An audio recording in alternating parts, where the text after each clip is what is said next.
We're recording a packet tracer activity. We'll be configuring a VTP domain.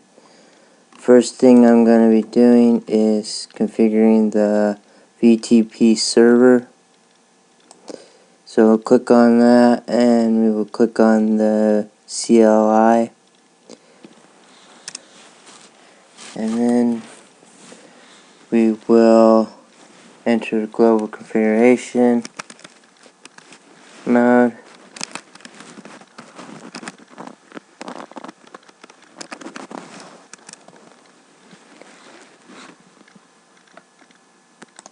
Okay, and then we need to put in the domain discovery, which is the TVP space domain space discovery. I am going to retype that for you real quick, and because I think I wrote it in there wrong.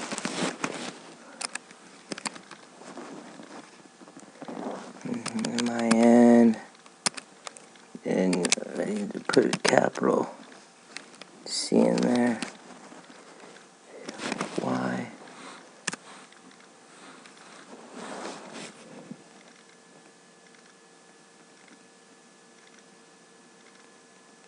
Oh, I see. I didn't type that one correctly. It's supposed to be P. And then we hit enter. And that is correct.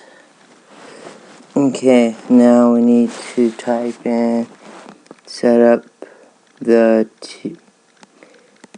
this mode for the VTP. Uh-oh. What's going on here?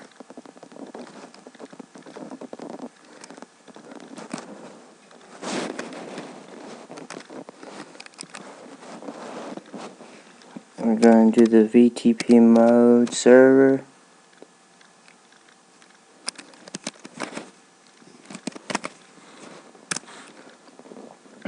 Device mode already VTP server. Okay. That's correct. Then we need to go put in our password.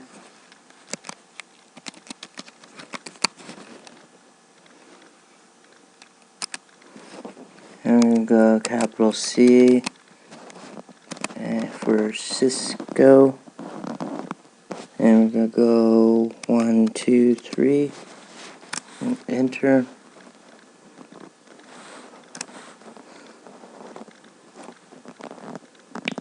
And then we got our next step. Okay, we're going to keep going.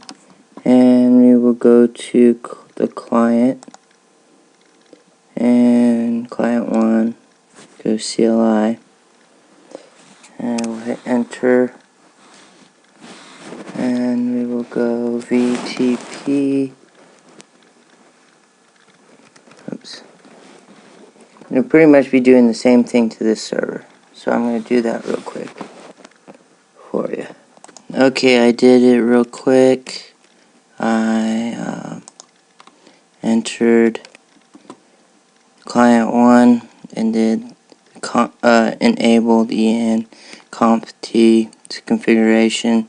Put in the VTP domain discovery, change, and it says that, and then had to do the mode, and then it says it's already in that mode. That's normal. And then did the password, exit, copy run start or WR, but you have to exit right here and then put in your WR. And then everything will build, and then you'll be done with that part.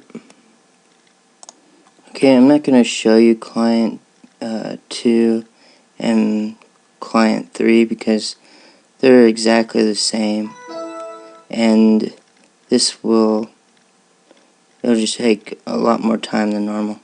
So I'm just going to go ahead and keep going and finish up.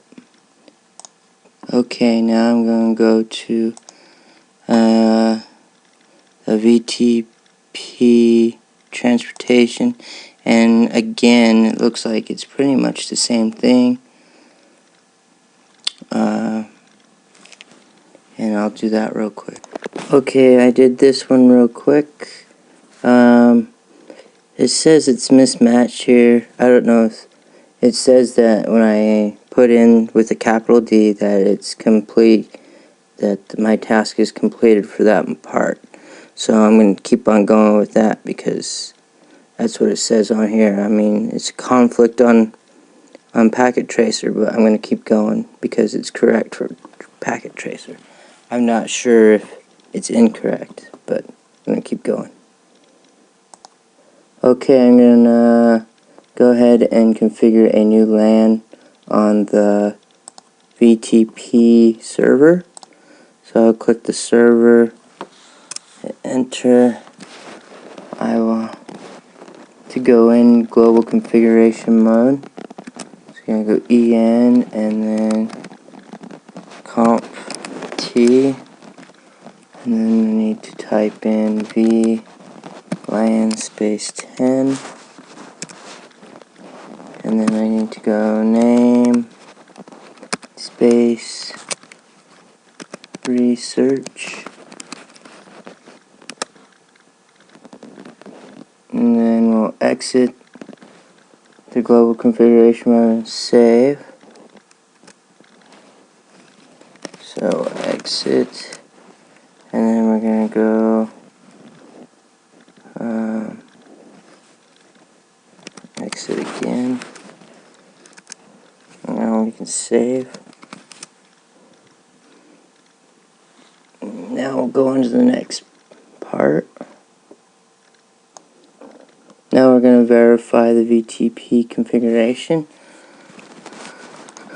First we will go show VTP status, and that will show our status there, verifying that the VTP password is set to Cisco123, and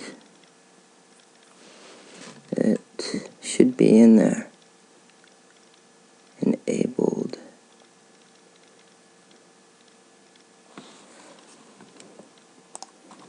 Okay, now we'll just go on and we'll just show VTP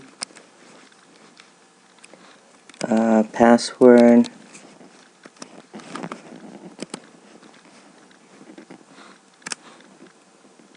and there's the password. It showed it. The other one, the one before, was to show the VTP mode is server and the domain is discovery. That was for VTP status. Now we'll go to show VLAN, and there's our VLANs.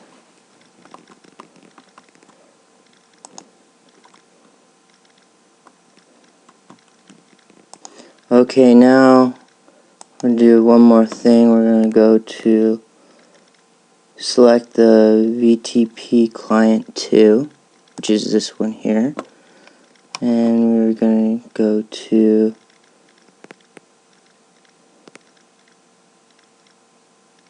here, and we will type in conf T. Oops, enable it first. Space T.